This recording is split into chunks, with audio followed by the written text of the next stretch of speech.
Bonjour à toutes, bonjour à tous, bonjour Mylène. Bienvenue dans notre webinaire Stratégie gagnante pour réussir votre recherche d'emploi en Suisse romande.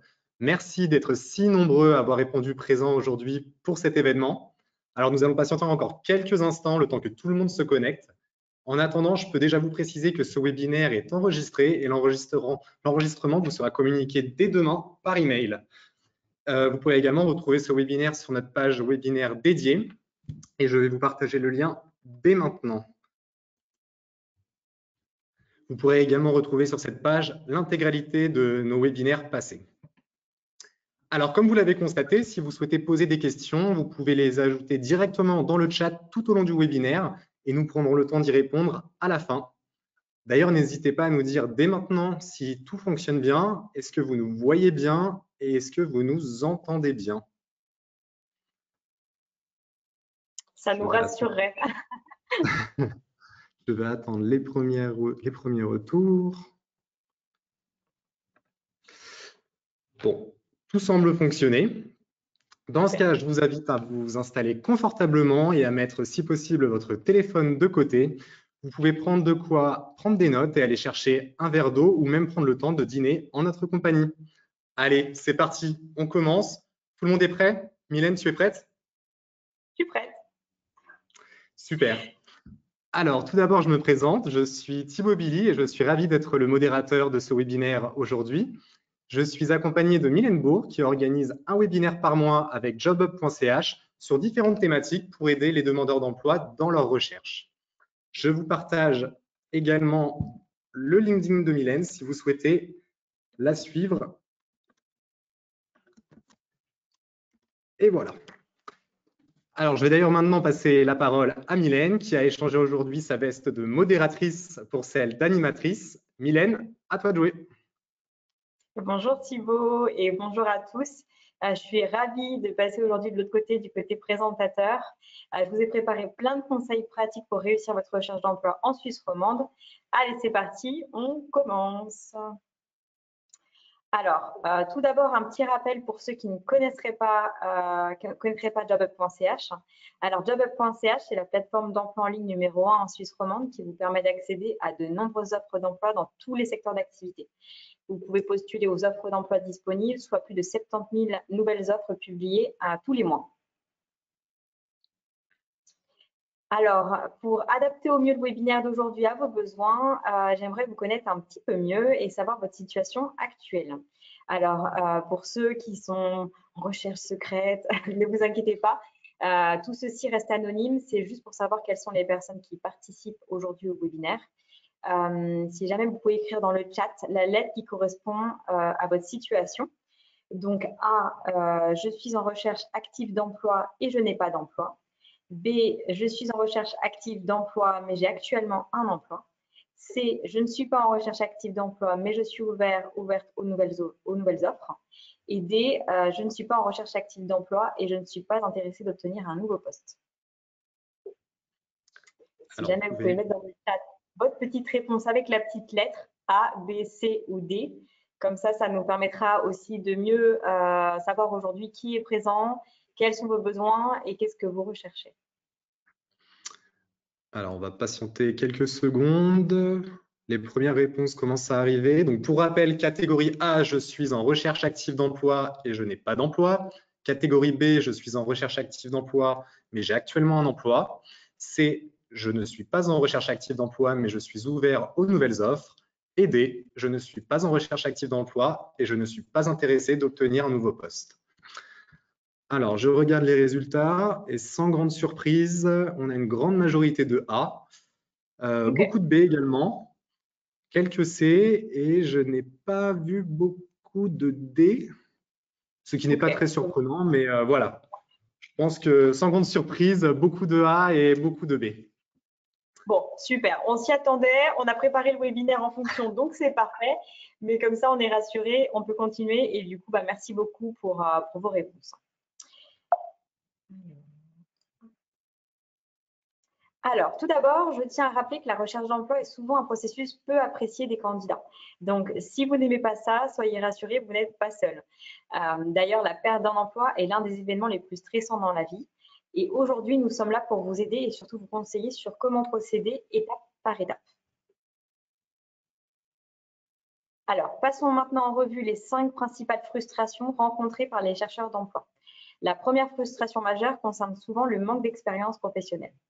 En deuxième position, nous trouvons le manque d'offres d'emploi disponibles. En troisième position, beaucoup se sentent démunis quant à la manière de se démarquer efficacement. La quatrième frustration courante est le sentiment de confusion quant à ses propres objectifs professionnels. Et enfin, en cinquième lieu, il est fréquent de se retrouver confronté au dilemme de ne pas savoir où chercher un emploi. Voilà, donc bien que ces points puissent sembler évidents, il est important de réfléchir à vos propres frustrations lors de votre recherche d'emploi. Comme ça, vous pouvez les identifier et voir ce sur quoi vous devez travailler en priorité. Donc maintenant, on va regarder de plus près les principaux défis que vous pourriez rencontrer lors de votre recherche d'emploi. Donc tout d'abord, il est essentiel de clarifier vos besoins et vos objectifs professionnels. C'est vraiment la base. Sans une vision claire de ce que vous recherchez, il peut être difficile de cibler efficacement votre recherche. Ensuite, bien entendu, il faut mettre à jour votre CV. Il est votre première impression auprès des recruteurs. Il est donc important qu'il reflète vos compétences et votre expérience de manière condensée, mais surtout attrayante. Une autre difficulté fréquente est de trouver des offres d'emploi pertinentes. La recherche d'opportunités qui correspondent à vos compétences et à vos envies peut sembler parfois décourageante, mais il existe des choses que vous pouvez mettre en place pour vous aider. Ensuite, il faut mener des recherches approfondies sur les entreprises auxquelles vous postulez, comprendre la culture d'entreprise, les valeurs et les missions. Voilà, cela peut non seulement vous aider à personnaliser votre candidature, mais aussi à déterminer si l'entreprise est vraiment le bon choix pour vous. Et une fois que vous avez identifié des opportunités intéressantes, la rédaction d'une lettre de motivation percutante est essentielle pour capter l'attention des recruteurs. Cette lettre doit être personnalisée et démontrer votre intérêt pour le poste ainsi que votre adéquation avec les besoins de l'entreprise. Enfin, dans un marché de l'emploi compétitif, il est crucial de vous démarquer des autres candidats. Et voilà, cela peut impliquer de mettre en avant vos réalisations, vos compétences ou même de réseauter. Allez, on a fini la petite introduction. Maintenant, nous pouvons entrer dans le vif du sujet. Donc, on va commencer par décrypter les tendances et les défis du marché de l'emploi suisse. Ensuite, on verra les étapes clés à réaliser avant de démarrer votre recherche d'emploi. Et enfin, on découvrira les éléments essentiels à entreprendre pour lancer votre recherche d'emploi. Donc, on va commencer par la première partie, décrypter les tendances et les défis du marché de l'emploi en Suisse pour mieux vous démarquer. Alors, la Suisse, c'est un pays en pénurie de talents, c'est-à-dire que 41% des entreprises peinent à recruter du personnel qualifié. Alors, pourquoi? Il y a plusieurs raisons à cela. La première raison, c'est le vieillissement de la population. Une proportion importante de la main-d'œuvre approche de l'âge de la retraite, ce qui réduit ainsi le nombre de travailleurs disponibles. Ça, première donnée. La deuxième information, c'est que la Suisse possède une économie robuste en croissance, ce qui augmente la demande de travailleurs qualifiés, créant une compétition entre les talents. Et le troisième point, c'est que les secteurs comme la technologie, l'ingénierie et la santé requièrent des compétences très spécifiques, très qualifiées, et il y a souvent une pénurie de travailleurs possédant ces compétences, et notamment des compétences spécialisées. Alors, voyons maintenant la répartition des emplois par secteur. 78% des salariés travaillent dans le secteur des services, 20% dans l'industrie et l'artisanat comme la fabrication, la construction et les activités industrielles. Et environ 2% des salariés travaillent dans le secteur primaire comme l'agriculture et la pêche. Donc, ce qu'il faut savoir, c'est qu'une grosse majorité des emplois se trouvent donc dans les services. Ensuite, la Suisse est un pays de PME, c'est-à-dire des entreprises ayant entre 1 à 249 employés. Les PME jouent un rôle crucial dans l'économie suisse puisqu'elles génèrent plus de 2/3 des emplois. C'est énorme. C'est une information importante à avoir en tête quand vous postulez et surtout pour comprendre l'économie suisse et comment elle fonctionne. Ensuite, un travailleur sur 3 est de nationalité étrangère, ce qui reflète à la fois la diversité et l'ouverture du marché du travail suisse. Et également, 7% des travailleurs sont frontaliers. D'ailleurs, le nombre de travailleurs frontaliers est en hausse ces dernières années et ils sont concentrés principalement dans les cantons donc de Genève, du Tessin et de Vaud. Ce qui est logique puisqu'on voit que 57% de la main-d'œuvre frontalière étrangère réside en France, 24% en Italie 17% en Allemagne et 2% en Autriche. Peut-être un petit rappel, la Suisse romande comprend les cantons francophones tels que Jura, Neuchâtel, Vaud, Genève, Berne, Fribourg et Valais qui se trouvent en bleu sur la carte.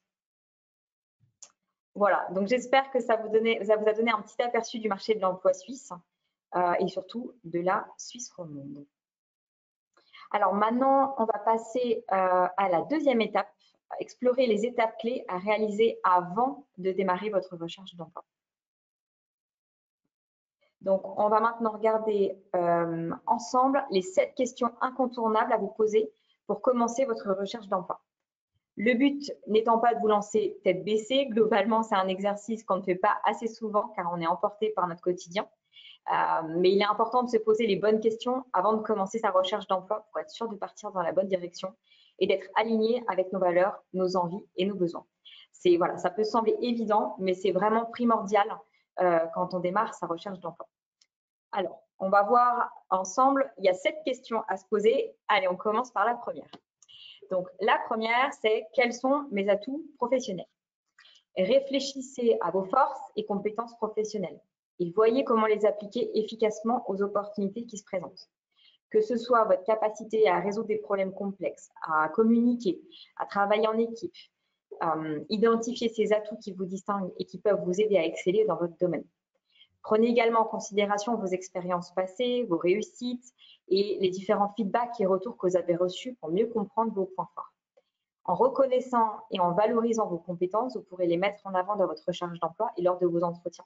Et surtout, ça augmentera votre confiance en vous. C'est super important de savoir quelles sont vos forces et vos atouts professionnels. Alors maintenant, on va passer à la deuxième question qu'il faut se poser, c'est quel poste je recherche.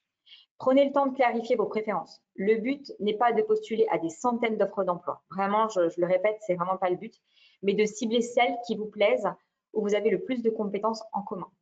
En définissant clairement vos critères tels que le domaine d'activité, le type d'entreprise, la culture d'entreprise, les responsabilités du poste, vous pouvez affiner votre recherche et vous concentrer sur les opportunités les plus pertinentes pour vous. Pour ça, vous n'avez pas besoin de postuler aux offres d'emploi auxquelles vous correspondez à 100%.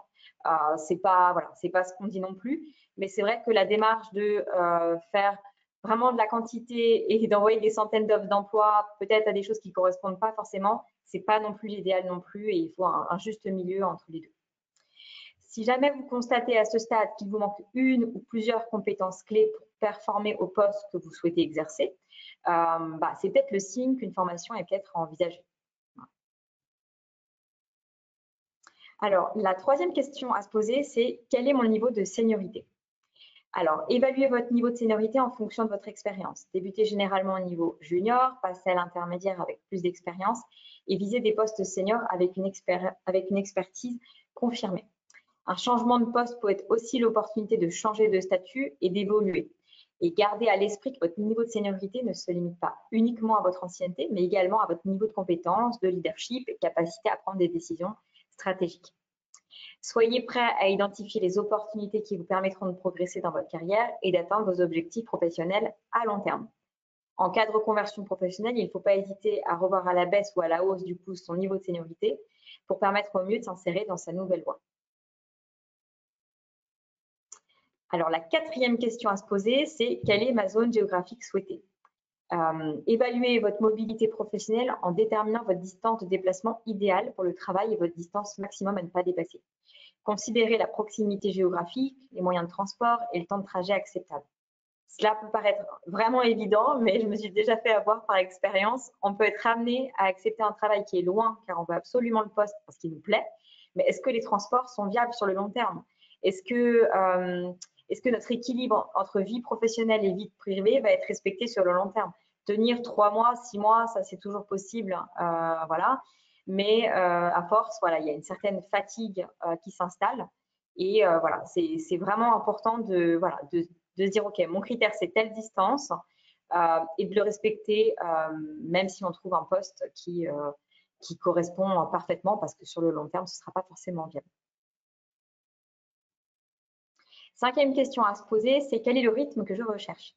Alors, choisissez entre temps plein ou temps partiel selon vos préférences. Considérez également la possibilité de télétravail dans l'entreprise pour plus de flexibilité. Et vous pouvez également définir si vous souhaitez travailler en week-end, travailler de nuit ou accepter des voyages d'affaires. Ensuite, la 6e question à se poser, c'est quel salaire je vise. Donc, pour déterminer vos prétentions salariales, vous pouvez utiliser notre estimateur de salaire. Hop. Entrez le nom du poste, votre canton et c'est parti. Donc ici, dans l'exemple, j'ai mis commercial sur le canton de Genève. Ça vous permet d'avoir une idée réaliste des rémunérations réelles et de mieux négocier lors de vos entretiens d'embauche ou de vos entretiens annuels avec votre manager. Nous avons récemment ajouté de nouvelles fonctionnalités comme l'analyse des salaires en fonction de l'expérience, de l'âge ou du sexe dans les comptes en Suisse. Moi, je sais que c'est un outil que j'ai beaucoup utilisé. Voilà. Entretien annuel, vous cherchez un emploi, vous n'avez aucune idée, vous voulez vous rassurer, vous allez sur l'estimateur de salaire et ça vous donne tout de suite la fourchette. Et enfin, la dernière question à se poser, c'est quelle est ma perspective professionnelle à long terme? Planifier votre carrière à long terme, c'est bien, mais il faut aussi fixer des objectifs à court, moyen et long terme. On arrive souvent mieux à progresser quand on a des objectifs clairs et découpés par étapes. Souvent, quand on les découpe par étapes, ça fait moins peur. On a des petites étapes à franchir et on arrive beaucoup mieux à accepter sa perspective de long terme. Voilà pour les 7 questions incontournables pour préparer votre recherche d'emploi. Ensuite, une fois que vous avez fait ça et que vous êtes bien au clair, vous devez bien sûr actualiser vos documents de candidature. Donc, que vous débutiez votre carrière ou que vous cherchiez une nouvelle opportunité, il est temps de mettre à jour vos documents. Votre CV et votre lettre, c'est vraiment ce qui va être votre première impression auprès des recruteurs. Donc, vraiment, il est très important de les mettre à jour et surtout, à chaque fois que vous recherchez un nouvel emploi, vous ne reprenez pas votre ancien CV qui est vieux d'il y a 3 ans. Et voilà, c'est vraiment très important parce que c'est ce qui va vous permettre de décrocher des entretiens. Donc, on va commencer par le CV. Donc, je vous ai mis dans la présentation un modèle de structure du CV. Pas de panique, vous allez recevoir l'enregistrement du webinaire automatiquement par email. Donc, pas de souci, vous pourrez retrouver ce modèle si besoin dans l'enregistrement. Donc, pas forcément besoin de tout noter, vous pourrez le retrouver si besoin. Donc, ce qu'il faut savoir pour le CV, c'est qu'on nous demande souvent, en fait, qu'est-ce qu'il faut faire? C'est quoi les règles à respecter? Le problème, c'est qu'il n'y a pas vraiment de règles définies. Il y a des bonnes pratiques. Donc voilà, donc c'est pour ça que je vous ai mis toutes les rubriques qui sont souvent recommandées, mais il n'y a pas de guide ou de règles vraiment définies. Donc, il est conseillé d'avoir un CV en Suisse sur 1 ou 2 pages en fonction de votre niveau de seniorité. Si vous êtes junior, une seule page, c'est très bien. Et si vous êtes senior ou presque senior ou que vous avez la volonté de postuler à un poste de senior, alors plutôt 2 pages. Je vous dis ça parce que, par exemple, une personne senior qui n'a qu'une seule page sur son CV, en fait, on ne se rend pas compte, mais ça peut la dévaloriser sur son profil. Donc, c'est très important de bien calibrer le nombre de pages sur votre CV en fonction de votre profil. Ensuite, il est important que le CV soit mis à jour à chaque fois que vous recommencez à chercher du travail. Car, en fait, vous évoluez avec le temps, même votre photo de profil peut également changer. Et en fait, votre CV, c'est ce qui vous représente au mieux. Donc, il faut vraiment que ça vous représente au moment de votre recherche d'emploi. Ensuite, donc on va prendre les rubriques une à une. Donc, pour la photo, c'est important car ça humanise votre CV. Par contre, on est d'accord sur la photo et je vous le dis parce qu'on le voit vraiment trop souvent. Il faut une photo professionnelle de qualité, pas de selfie, pas de photo d'identité et surtout une photo où vous souriez. N'oubliez pas que le recruteur ne vous connaît pas et va vous juger sur la sympathie de votre photo. Donc, si jamais vous ne souriez pas sur votre photo, tout de suite, on va se dire, bon, cette personne, elle n'est peut-être pas très sympa, elle n'est peut-être pas très aimable. Alors qu'en fait, pas du tout. C'est juste une photo, donc il faut vraiment bien la choisir, quitte à en refaire une nouvelle pour votre CV. Ensuite, on a la partie profil professionnel. En général, là, ce qu'il faut mettre, c'est le titre du poste que vous recherchez ou celui de l'annonce, avec 3 à 5 bullet points qui résument votre profil. Souvent, les recruteurs, en fait, ils ne prennent pas forcément le temps de lire tout votre CV et ce qu'ils vont regarder au premier regard, c'est photo et profil professionnel. Et du coup, votre profil professionnel, il doit vraiment résumer votre CV en 3 à 5 bullet points et c'est seulement si le profil professionnel match ou leur donne envie qui vont lire le reste. Donc, c'est vraiment très important. Ensuite, on a la partie expérience. Donc, mettez à jour vos expériences récentes avec une mise en page moderne. J'insiste sur le moderne car ça peut vraiment faire la différence. Personnalisez-le à chaque candidature pour maximiser son impact. Un bon CV doit attirer rapidement l'attention des recruteurs et mettre en avant vos compétences et vos réalisations. D'ailleurs, dans la partie expérience, vous pouvez mentionner des chiffres, des pourcentages, des statistiques pour rendre vos arguments mesurables et précis. Souvent, dans les CV, on voit juste une liste de missions accomplies en fait pendant le poste. Mais si vous mettez des chiffres qui attestent de vos résultats, vous ferez tout de suite la différence. Ensuite, on a les coordonnées. Donc, dans les coordonnées, on recommande adresse email, numéro de téléphone. Pour l'adresse, moi, je ne vous recommande pas forcément de mettre votre adresse complète. En fait, on s'en fiche. Ce qui compte, c'est la ville et votre canton. Ça, c'est important. Mais après, vous n'avez pas forcément besoin de mettre votre adresse complète parce que de toute façon, le recruteur ne va pas vous répondre par courrier. Il va vous répondre soit par email ou il va vous appeler. Mais voilà. En plus, du coup, ça permet de raccourcir un peu la taille du bloc parce que l'adresse est souvent très long à mettre. Et puis, dans cette rubrique-là, coordonnées, vous pouvez également mettre votre profil LinkedIn. Ensuite, vous avez le bloc langue et autres compétences. Là, c'est adapté en fonction de vous et de votre personnalité. Pour les langues, on voit trop souvent en fait débutant, courant, intermédiaire, et ça parle pas forcément, on se rend pas forcément compte du niveau que vous avez en fait. Donc, ce que je vous recommande, c'est de mettre par exemple des niveaux A1, A2, B1, B2. Ça parle plus aux recruteurs et au moins, on évalue mieux votre niveau. Vous pourrez retrouver sur Internet des grilles avec les différents niveaux, qu'est-ce que ça signifie et dans quelle tranche vous pourriez être. Et je crois qu'il peut aussi y avoir des tests que vous pouvez faire pour savoir dans quel niveau vous êtes. Ensuite, on a le bloc formation.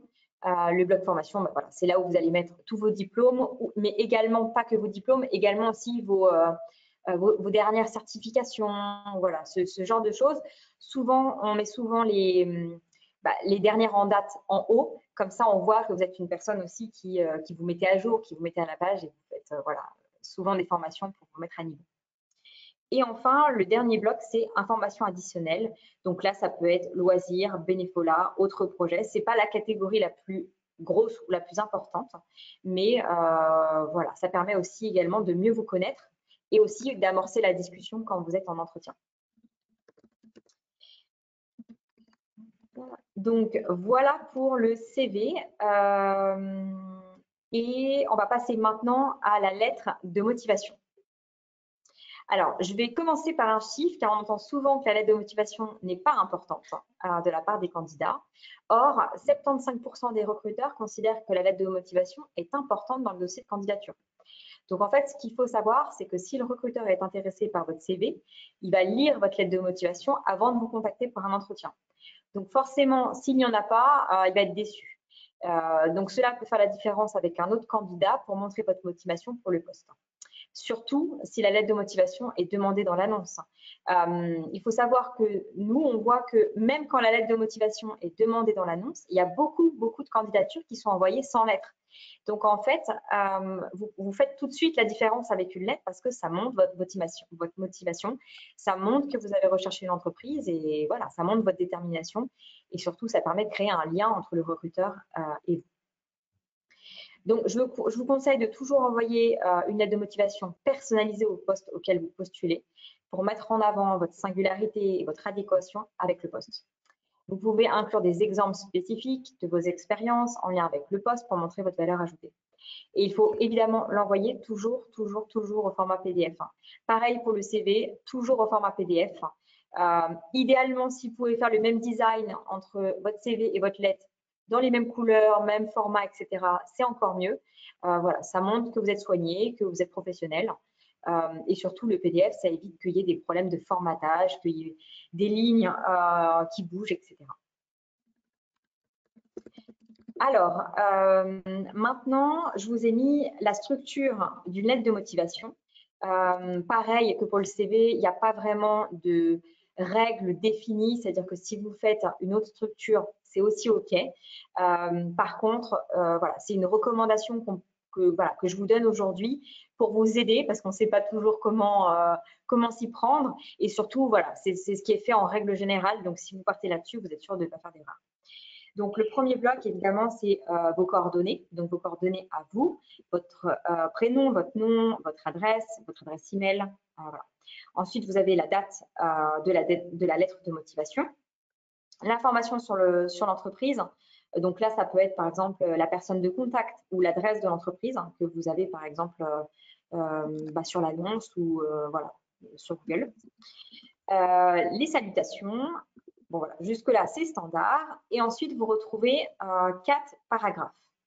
Donc, il y a le premier paragraphe qu'on appelle d'attention, où là, en fait, c'est pour attirer l'attention du recruteur. Donc, faut essayer d'attirer son attention avec une petite introduction. Ensuite, vous avez le paragraphe intérêt. Donc là, c'est pour susciter l'intérêt du recruteur sur votre profil. Donc là, vous pouvez faire le lien entre vos expériences et vos formations et le poste. Ensuite, le troisième paragraphe, c'est le paragraphe qu'on appelle désir. C'est là où vous allez sortir du lot, en fait. C'est là qu'il faut faire ressortir votre personnalité et surtout votre profil pour essayer de vous démarquer des autres candidats. Et enfin, le dernier paragraphe, c'est le paragraphe qu'on appelle action, où là, en fait, le but, c'est d'inviter le recruteur à l'action. Donc, c'est là que vous pouvez dire, je vous invite à me recontacter, je vous invite à m'appeler. Voilà, ça permet de, même si c'est logique, ça permet en fait d'inviter le recruteur à l'action et de lui suggérer la prochaine étape à suivre. Et enfin, classique, les 2 dernières, formule de conclusion et la signature. Pour la signature, maintenant, il existe des outils où vous pouvez mettre votre signature manuscrite, papier, vous pouvez la mettre en ligne et ça fait tout de suite un peu plus professionnel d'avoir une signature, voilà, une jolie signature sur la lettre plutôt que d'avoir juste votre prénom et votre nom. Voilà, donc voilà pour la structure de la lettre. J'espère que ça vous aura aidé pour vos prochaines lettres. Maintenant, une nouveauté qu'on a lancée avec jobup.ch, c'est qu'en fait, on a lancé une nouvelle fonctionnalité, justement parce qu'on a vu que certains candidats avaient de la peine à écrire leurs lettres. C'est un générateur de lettres de motivation basé sur l'intelligence artificielle. Donc, vous pouvez maintenant créer des lettres de motivation efficaces qui prennent en compte à la fois le texte de l'offre d'emploi à laquelle vous postulez, mais également votre parcours professionnel. En fait, les informations sur votre parcours professionnel sont extraites de votre profil jobup.ch. Tout cela en un seul clic et en quelques secondes. Et bien sûr, c'est gratuit pour les utilisateurs qui ont un compte sur jobup.ch. Alors, cette fonctionnalité, c'est très simple. Elle est accessible pour les offres d'emploi avec le bouton « Postuler rapidement ». Donc, dès que vous voyez le bouton « Postuler rapidement », vous savez que vous avez le générateur de lettres de motivation. Et évidemment, comme les données sont prises de votre profil, plus votre profil sur jobup.ch est complet, plus notre générateur de lettres de motivation sera performant. Donc, je vous conseille de bien renseigner vos expériences et vos formations dans votre profil pour augmenter la qualité de vos lettres. Par contre, petit disclaimer, voilà, ça reste un outil d'IA, donc d'intelligence artificielle. Donc, je vous conseille de toujours examiner attentivement le contenu qui a été généré avant de l'envoyer. Et surtout, il faut toujours y apporter sa touche personnelle pour faire la différence, personnaliser et être sûr que tout va bien. Alors, n'oubliez pas non plus l'importance des références. Rassemblez soigneusement les noms de vos anciens employeurs et les lettres de recommandation pour renforcer votre candidature et fournir une validation supplémentaire de vos compétences et de vos expériences. En fait, les références sont très souvent demandées, donc c'est mieux de les préparer avant votre recherche d'emploi, comme ça le jour où un recruteur vous les demande, vous savez que vous êtes prêt, il n'y a pas de stress et vous avez juste à les envoyer au format PDF. Enfin, pour une candidature solide, envisagez de constituer un dossier complet incluant non seulement votre CV et votre lettre de motivation, mais aussi tous vos certificats de travail, vos diplômes et tous les autres documents pertinents. Un dossier complet démontre votre professionnalisme et votre sérieux dans votre recherche d'emploi, toujours. Thibaut, est-ce que j'ai beaucoup parlé déjà? Est-ce que tout va bien dans le chat? Absolument, absolument. On a déjà reçu de nombreuses questions. Donc oui, tout va très bien. Parfait, on répondra aux questions à la fin de ce webinaire. Donc, vous pouvez les envoyer à Thibaut dans le chat et on y répondra à la fin. Allez, je continue. Donc, maintenant que vous avez fait tout ça, il est temps de compléter vos profils professionnels en ligne. Donc, en fait, ce qu'il faut savoir, c'est que créer et compléter vos profils en ligne, c'est aussi important que de postuler aux offres d'emploi. Donc, surtout, il ne faut pas négliger cette étape. Donc, première chose que vous pouvez faire, c'est créer votre profil sur jobup.ch. Vous apparaissez alors dans la base de CV qui est consultable par les recruteurs. Et ensuite, si vous correspondez à leurs critères, vous pouvez être contacté pour une opportunité. Donc, ça ne mange pas de pain de créer son profil, ça vous permet de potentiellement être appelé. Ensuite, si ce n'est pas encore fait, vous pouvez également créer votre profil sur LinkedIn pour développer votre réseau professionnel. Évitez simplement voilà, de copier-coller votre CV parce que la rédaction d'un profil LinkedIn diffère un petit peu. Le résumé du profil nécessite une attention particulière, de même que le titre de votre profil, les expériences doivent être également synthétisées et présentées de manière plus concise. Je vous conseille également de mettre une belle bannière sur votre profil et de choisir également les bons mots-clés dans la section compétences.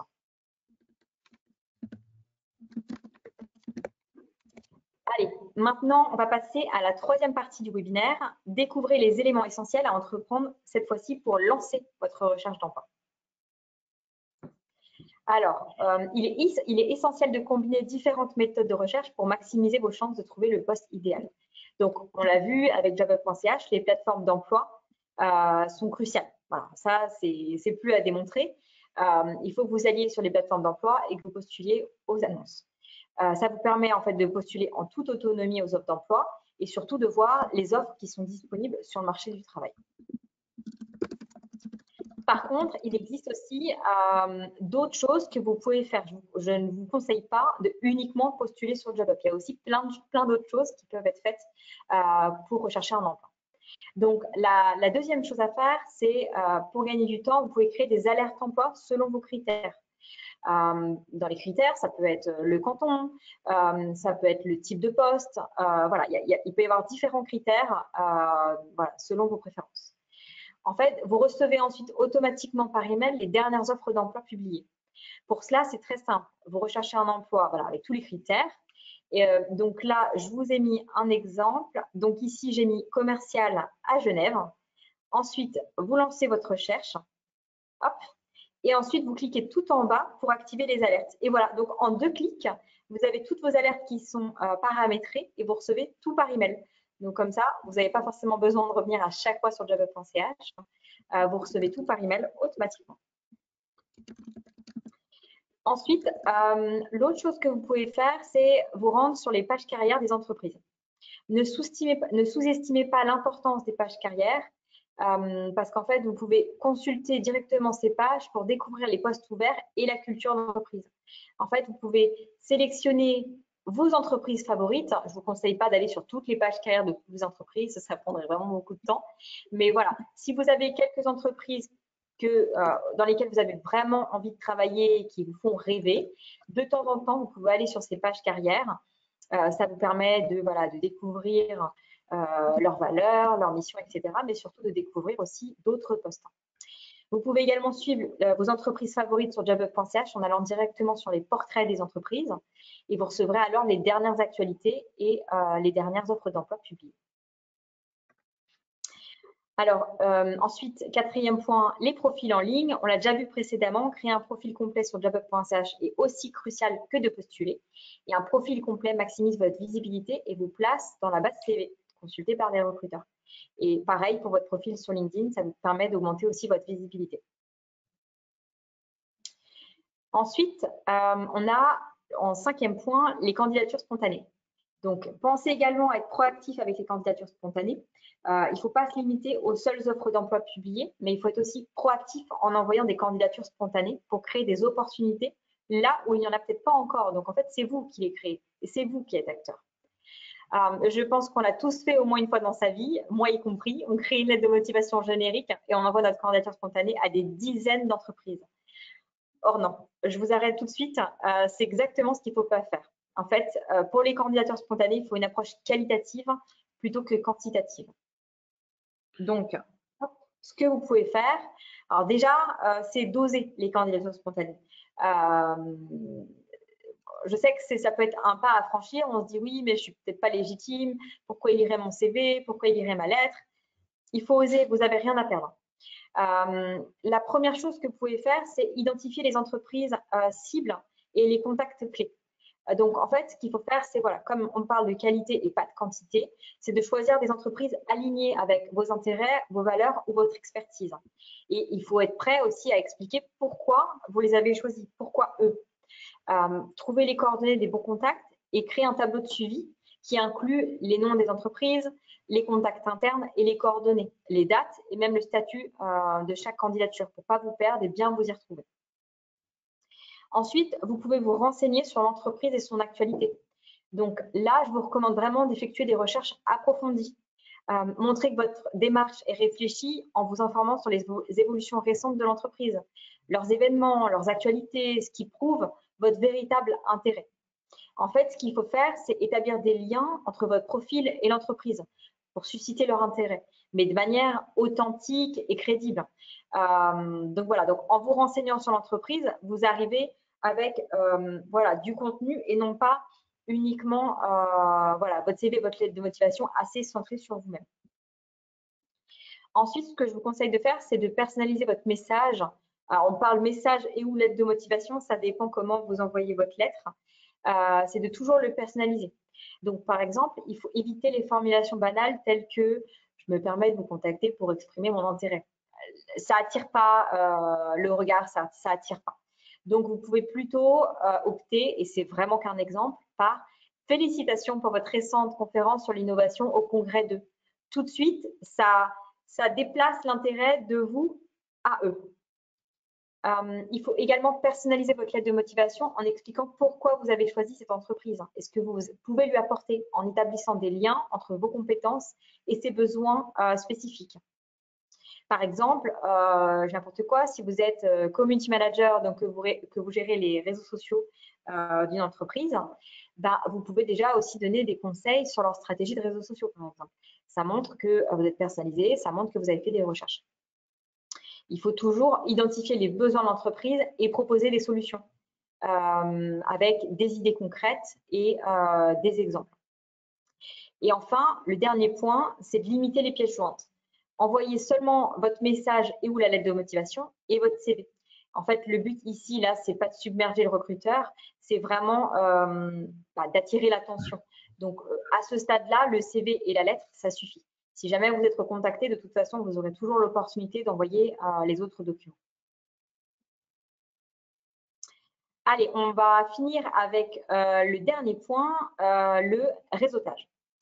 Alors, le réseautage, c'est essentiel pour construire et maintenir des relations professionnelles. Ça permet d'échanger des idées, de découvrir de nouvelles opportunités et aussi de se tenir informé des tendances de l'industrie. Donc, pour être efficace, engagez-vous activement lors d'événements professionnels, participez à des forums en ligne et surtout, utilisez des réseaux sociaux comme LinkedIn. N'oubliez pas de suivre et de remercier vos contacts en cultivant des relations authentiques et mutuellement bénéfiques. J'insiste sur le mutuellement bénéfique parce que c'est vraiment la base du réseautage. En fait, le réseautage, ça ne se limite pas uniquement à demander de l'aide, comme on pourrait peut-être le penser au premier abord, mais à offrir son soutien et ses connaissances à d'autres personnes. Et en fait, il faut toujours se dire qu'il faut donner avant de recevoir. Alors, malheureusement, je ne vais pas avoir le temps d'aller plus loin sur la partie réseautage. On a déjà organisé un webinaire sur ce sujet. Donc, si jamais vous souhaitez compléter en fait vos connaissances ou savoir un peu comment vous y prendre, Thibaut va vous partager le lien du webinaire et vous pourrez le regarder quand vous aurez le temps. Thibaut, c'est tout bon pour le lien? C'est tout bon, c'est partagé. Merci beaucoup. Alors maintenant, un petit conseil pour mieux s'organiser. Alors, je pense que ça nous est tous déjà arrivé. Moi, la première, vous recevez un appel pour une offre d'emploi à laquelle vous avez postulé, mais en fait, vous ne vous souvenez plus en détail de l'offre. Et elle n'est plus disponible en ligne parce que voilà, le recruteur l'a désactivée. Donc là, ça y est, une montée de stress arrive, mais ça peut être facilement évité en étant très organisé. Donc, pour se préparer à l'entretien, c'est indispensable d'avoir l'offre d'emploi sous les yeux, Et c'est toujours un peu délicat, je trouve, de la redemander aux recruteurs. Alors, si vraiment vous n'avez pas le choix, bah, il faut le faire évidemment pour se préparer, mais c'est mieux si vous n'avez pas à le faire. Donc, pour éviter ce problème, je vous recommande de télécharger la description du poste dès que vous postulez, ou alors de copier-coller le texte, ou même de faire une capture d'écran. Et ensuite, vous sauvegardez tout ça dans un document Word, Google Docs, ou voilà, peu importe. Vous sauvegardez tout ça dans un dossier. Ensuite, vous nommez bien vos fichiers avec le titre de l'offre et le nom de l'entreprise pour pouvoir bien les retrouver. Et du coup, après, ça vous permet de les retrouver facilement si vous avez un appel téléphonique ou même si vous devez préparer un entretien d'embauche.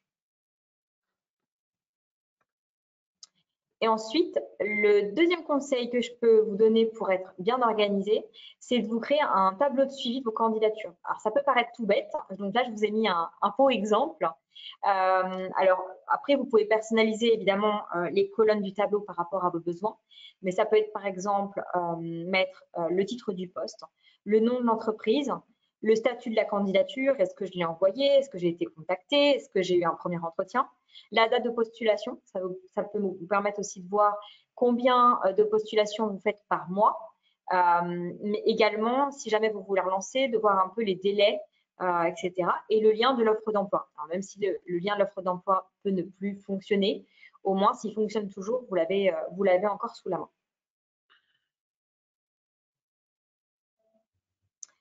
Alors, bon, j'ai mis un feu rouge, c'est jamais rouge, mais si jamais vous vous sentez pas encore prêt à postuler, donc ce que vous pouvez faire, c'est comme on l'a vu, définir vos besoins avec les 7 questions du début du webinaire. Ça, c'est vraiment essentiel et c'est vraiment clé. Je le répète, définir ses besoins, c'est vraiment la base. On voit trop de candidats qui partent dans quelque chose, dans une voie, et puis finalement, ils se rendent compte que ça ne correspond pas forcément à ce qu'ils souhaitent. Et ensuite, une fois que vous avez fait ça, il va falloir préparer votre CV, préparer votre lettre, vos références et votre dossier. Voilà. Là, une fois que vous avez fait ça, vous êtes prêt à postuler. Donc là, j'ai mis le feu vert. Là, vous êtes prêt. Et là, comme on l'a vu, une fois que vous êtes prêt à postuler, là, mon conseil, c'est vraiment de diversifier vos méthodes de recherche. Donc, comme on l'a vu précédemment, les plateformes d'emploi comme jobup.ch, les alertes emploi pour recevoir les dernières offres par email. Allez voir aussi les offres d'emploi et les cultures d'entreprise sur les pages carrières. Créez vos profils en ligne sur jobup.ch et sur LinkedIn. Faire également des candidatures spontanées qualitatives en essayant bien de vous démarquer et de montrer vos compétences et non pas en termes de quantité. Et également réseauter. Alors, comme je vous l'ai dit en début de webinaire, vous n'êtes pas seul. Je sais que la recherche d'emploi, ce n'est pas forcément évident tous les jours. Donc, on a également récemment lancé l'académie de jobup.ch. On sait que trouver un emploi, ce n'est pas toujours évident. Et surtout, on est parti du constat qu'on apprend à être compétent dans notre travail, mais on ne nous apprend jamais à chercher du travail ou bien écrire son CV. Donc, on a eu l'idée de créer un espace sur jobup.ch où vous avez accès gratuitement à des ressources avec des conseils pratiques sur différentes thématiques. Donc, les thématiques, c'est rédaction de CV, lettre de motivation, recherche d'emploi, travailler en Suisse, entretien d'embauche, reconversion professionnelle ou encore négociation salariale et réseautage. Je pense qu'à terme, on va en rajouter, mais déjà, pour le lancement, il y a déjà pas mal de thématiques qui peuvent vous servir à la fois dans votre recherche d'emploi, mais également dans votre carrière. Et également, l'académie, tous les conseils ont été faits par des job coachs locaux de Suisse romande. Voilà, donc ça nous tenait à cœur en fait de pouvoir enfin vous fournir des conseils vraiment pratiques sur votre recherche d'emploi. Thibaut va vous envoyer le lien dans le chat de l'académie. Comme ça, vous pourrez aller consulter tous nos précédents webinaires et également toutes les ressources qui sont disponibles. Merci Mylène. Merci Mylène pour tous ces nombreux conseils. Alors, vous l'avez compris, si vous cherchez des conseils plus spécifiques sur une thématique en particulier, on vous invite à aller consulter l'académie de jobup.ch. C'est gratuit, c'est en libre service et vous pourrez retrouver du contenu vidéo, des articles à lire et aussi des documents à télécharger. Je vous ai partagé le lien dans le chat. Alors maintenant, nous allons passer aux questions. Et si vous avez des questions, c'est également le moment de les envoyer. On en a déjà reçu beaucoup. Alors, première question, tu as évoqué le sujet déjà, Mylène, durant la présentation, mais il y a beaucoup de personnes qui nous ont posé la question de la photo sur le CV. Donc, est-ce qu'elle est indispensable en Suisse? C'est une question de Mathilde. Merci Thibaut. En Suisse, il est courant de mettre une photo sur le CV. Mais bien sûr, il n'y a rien d'obligatoire. En revanche, voilà, c'est fortement recommandé parce que ça humanise votre CV. Par contre, donc, si vous choisissez d'inclure une photo, il faut que ce soit bien fait. Donc, assurez-vous qu'elle soit professionnelle et surtout de qualité. Il ne faut pas qu'elle soit floue. Alors, on ne veut pas de selfie, il faut une photo avec un fond neutre. Il faut une photo également récente où on vous reconnaît, où vous êtes bien habillé, avec une expression souriante, chaleureuse et professionnelle. Souvent, comme on l'a vu dans le modèle de CV que je vous ai partagé avant, on met souvent la photo en haut à gauche du CV. Voilà, donc il n'y a rien d'obligatoire à le faire. Voilà, il faut que vous vous sentiez à l'aise avec ça parce que votre CV doit vous ressembler, doit vous correspondre. Par contre, voilà, je vous conseille fortement de mettre une photo sur votre CV parce que voilà, ça humanise et une personne qui fait un beau sourire, ça donne toujours plus envie et c'est plus humain. Voilà, et on a plus envie de la contacter. Merci Mylène. Alors, deuxième question, c'est une question de Lucien. Comment se préparer pour un entretien d'embauche? C'est une grande question, on va essayer de répondre simplement. C'est une bonne question, surtout qu'on n'en a pas parlé pendant ce webinaire. Voilà, on s'est focalisé sur la recherche d'emploi. Vous pouvez également retrouver sur l'académie, il y a d'autres webinaires sur les entretiens d'embauche. Je vais essayer de faire une réponse concise. Et puis, si jamais vous voulez plus d'infos, vous pouvez aller sur l'académie. Alors, le premier point, je dirais que c'est de faire des recherches sur l'entreprise. Il faut connaître son histoire, ses valeurs, ses produits, ses services. Voilà, vous ne pouvez pas aller à un entretien d'embauche sans, alors je ne vous dis pas de tout connaître, mais vous ne pouvez pas aller à un entretien d'embauche sans rechercher l'entreprise. Ensuite, c'est de préparer des réponses aux questions courantes. Alors, effectivement, vous ne pouvez jamais savoir quelles questions vous allez avoir, mais vous pouvez déjà préparer des réponses un peu type pour si jamais la question arrive, au moins vous pouvez y faire face. Vos points forts, vos points faibles, vos expériences passées et pourquoi surtout vous souhaitez ce poste. Je vous conseille en fait de comme un peu vous construire votre histoire quand vous arrivez en entretien. Ensuite, je vous conseille également de faire des simulations d'entretien.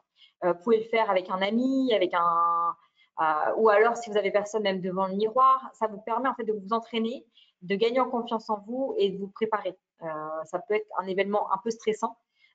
Donc voilà, le fait de pratiquer et le fait de s'entraîner, ça réduit toujours un peu le stress. Ensuite, il faut également préparer des questions à poser au recruteur. Vous ne pouvez pas, si le recruteur vous demande à la fin de l'entretien est-ce que vous avez des questions à poser, je vous conseille vraiment d'avoir des questions à poser et le mieux c'est de les préparer un peu en amont. Dans tous les cas, il faut répondre oui. Oui, j'ai des questions et en trouver une parce que ça montre en fait votre motivation pour le poste et surtout, en plus, ça vous permet d'avoir des informations supplémentaires. Ensuite, évidemment, il faut une tenue appropriée. Choisissez une tenue professionnelle adaptée à l'entreprise et adaptée au secteur d'activité. Et vous pouvez également apporter vos documents, votre CV, votre lettre de motivation ou même tout autre document que vous pouvez aussi laisser sur place. Ça peut toujours être utile. Merci Mylène. Alors, troisième question, c'est une question de Myriam qui nous demande quels sont les principaux défis pour les nouveaux arrivants sur le marché de l'emploi suisse?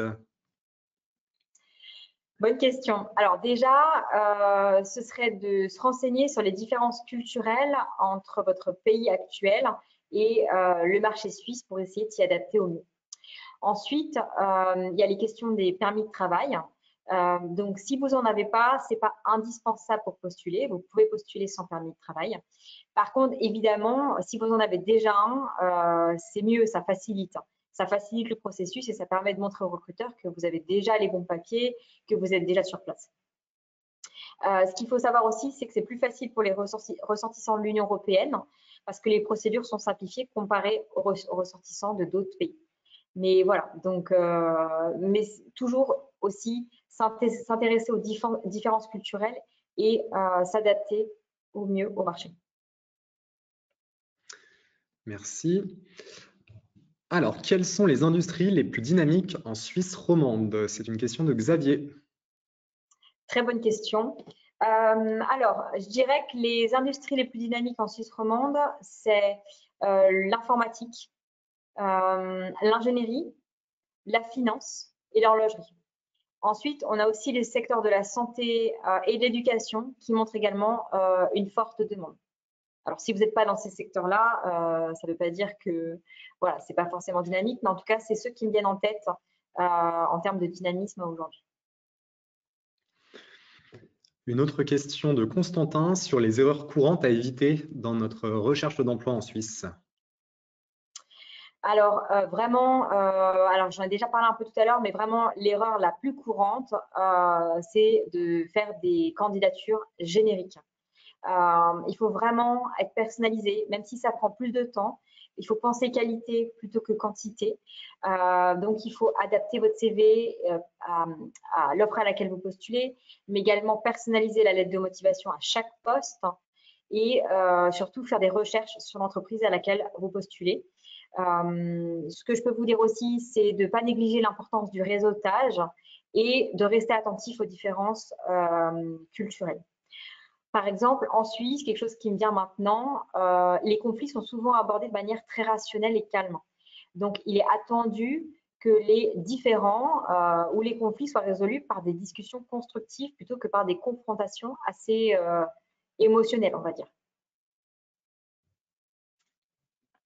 Alors, pas vraiment une question, mais plutôt, il y a plusieurs personnes qui ont partagé un peu leur détresse puisqu'ils sont en recherche depuis des mois et puis ça débouche sur aucune opportunité.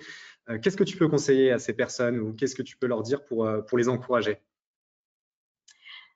Alors déjà, vous n'êtes pas seul. Effectivement, la recherche d'emploi, ce n'est pas un processus qui est très apprécié et qui est toujours très simple. Donc déjà, il ne faut pas perdre espoir. Ensuite, ce qu'il faut savoir, c'est qu'en termes d'étapes, la clé en fait pour décrocher un entretien, c'est simple, c'est le CV et la lettre de motivation. C'est vraiment ce qui va vous permettre de décrocher des entretiens.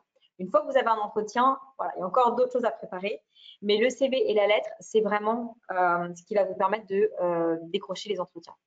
Donc, il faut malheureusement y passer du temps en fait. Vous pouvez revoir la clarté, la structure du CV, vérifier que vous avez les mots-clés pertinents par rapport à votre expérience, par rapport à la lettre, par rapport à l'offre, pardon. Vous pouvez également personnaliser vos lettres de motivation pour chaque poste. Et si vraiment vous voyez que ça ne marche pas, ce que vous pouvez faire aussi, c'est demander de l'aide à un job coach. Il y a des job coachs professionnels en Suisse. Si jamais vous avez besoin de coordonnées, jobup.ch est partenaire de job coach. Vous pouvez m'écrire sur LinkedIn et puis je vous enverrai leurs coordonnées. Ils peuvent aussi vous aider à avoir un bon CV et une bonne lettre. Et du coup, comme c'est les documents clés pour réussir un entretien d'embauche, ça peut aussi vous permettre de vous débloquer.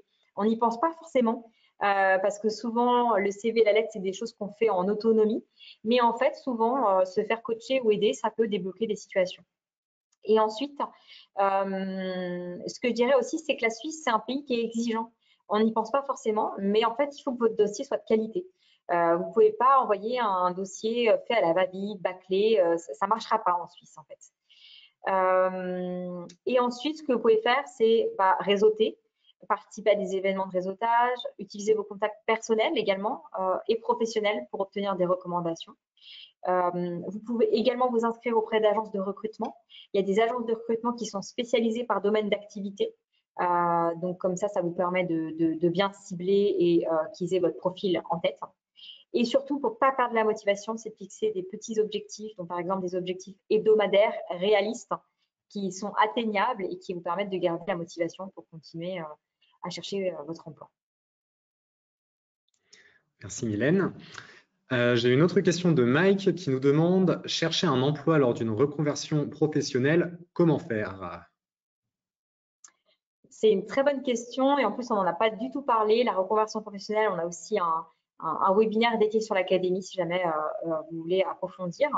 Le premier point, je dirais, c'est d'identifier ce qu'on appelle les compétences transférables. En fait, ce qu'on appelle les compétences transférables, c'est toutes les compétences que vous avez acquises lors de vos précédentes expériences qui peuvent également vous servir dans votre nouveau poste. On n'y pense pas forcément, mais ce n'est pas parce qu'on change de secteur d'activité ou de poste qu'on n'a pas des compétences transférables sur votre nouveau poste. Donc ça, ce serait vraiment mon premier conseil, ce serait de les identifier et de voir comment vous pouvez les appliquer en fait à votre nouveau secteur ou à votre nouveau poste. Et surtout, les mettre en avant dans votre CV et dans votre lettre de motivation, parce que c'est ça qui va faire votre force. Ensuite, bon, basique, mais je le dis quand même, il faut vous former. Montrer que vous avez aussi une formation, un cours en ligne, n'importe, une certification pertinente avec le nouveau secteur d'activité ou le nouveau poste. Ça montre aussi que vous avez également la théorie, que vous êtes motivé et que vous êtes formé. Toujours adapter son CV et sa lettre. Voilà, j'en parlais tout à l'heure en mettant les compétences pertinentes, donc notamment les compétences transférables, et expliquer aussi également votre démarche de reconversion. Souvent, la transparence, c'est ce qui paye le plus. Expliquez pourquoi vous souhaitez changer de poste, expliquez ce que vous recherchez, ça paye en général toujours et on arrive mieux à vous cerner et à comprendre pourquoi vous en êtes là et pourquoi vous changez de secteur d'activité. Et ensuite, vous pouvez également réseauter. Si c'est un nouveau secteur d'activité ou un nouveau métier, vous pouvez participer à des événements ou utiliser LinkedIn pour établir des contacts dans le nouveau domaine. Ça peut toujours être utile. Et ensuite, il ne faut pas non plus oublier que quand on a une reconversion professionnelle, on peut également être prêt à changer son statut de seniorité. Vous pouvez accepter des stages ou des missions temporaires, voilà, pour gagner de l'expérience et développer votre réseau et votre expertise. Ça vous permet de mettre un premier pied en fait dans ce nouveau poste ou ce nouveau domaine. Même si vous changez de niveau de seniorité, ça vous permet voilà, de commencer par quelque chose. Et surtout, voilà, la clé, c'est toujours la préparation. Donc, préparez vos entretiens, expliquez pourquoi vous souhaitez vous reconvertir et comment vos compétences actuelles peuvent être bénéfiques aux recruteurs. Merci Mylène. Alors, je suis désolé, on manque de temps, on ne va pas pouvoir répondre à tout le monde. Je vais prendre une dernière question qui est beaucoup revenue. C'est, est-il possible de trouver un emploi en Suisse entièrement à distance, tout en habitant en France ou à l'étranger? C'est une question de Béatrice. Ok, merci pour la question. Alors, en fait, ce qu'il faut savoir, c'est que pour les frontaliers qui habitent en France, depuis le 1er janvier 2023, le télétravail est possible jusqu'à 40% du temps de travail par année, sans remettre en cause l'état d'imposition des revenus d'activité salariée. Voilà, donc pour les frontaliers. Et il existe certaines exceptions dans le cas d'un contrat d'expatrié, par exemple. Mais en tout cas, voilà, si vous habitez en France, c'est 40% du temps de travail en télétravail à ne pas dépasser. Merci beaucoup Mylène. Nous arrivons à la fin de ce webinaire. Alors, on espère que ce webinaire vous a été utile et que ça vous a permis d'apprendre plein de choses. Je peux déjà vous partager en exclusivité que notre prochain webinaire aura lieu le 17 juin sur la thématique de la recherche d'emploi pour les plus de 50 ans. Je vous partage dès maintenant le lien pour vous inscrire dans le chat. Alors, ce webinaire, il sera animé par Rudolf Claus, qui est un job coach, et il vous fournira des conseils pratiques pour dynamiser votre recherche d'emploi adaptée aux besoins spécifiques des plus de 50 ans. Donc, vous apprendrez à comprendre le marché de l'emploi suisse et les défis spécifiques aux seniors, à explorer les étapes à franchir avant de commencer votre recherche d'emploi et à démarrer votre recherche avec confiance en découvrant les tactiques essentielles. Voilà pour le prochain webinaire. Pour ceux qui l'auraient loupé ou qui seraient arrivés en cours de route, je vous remets également tout de suite le lien vers notre page jobup.ch dédiée au webinaire où vous pourrez retrouver ce webinaire ainsi que tous les précédents. Voilà. Quand vous allez fermer le webinaire, on va vous proposer de donner votre avis. Vos retours sont très importants pour nous, alors n'hésitez pas à nous dire ce que vous avez pensé de ce webinaire. Merci à tous pour votre présence. On vous souhaite beaucoup de succès dans votre recherche d'emploi. Merci Mylène, merci à tous et à bientôt. Merci Thibaut et merci à tous d'être aussi nombreux aujourd'hui. Ça nous a fait énormément plaisir. Donc, merci pour votre confiance. Merci.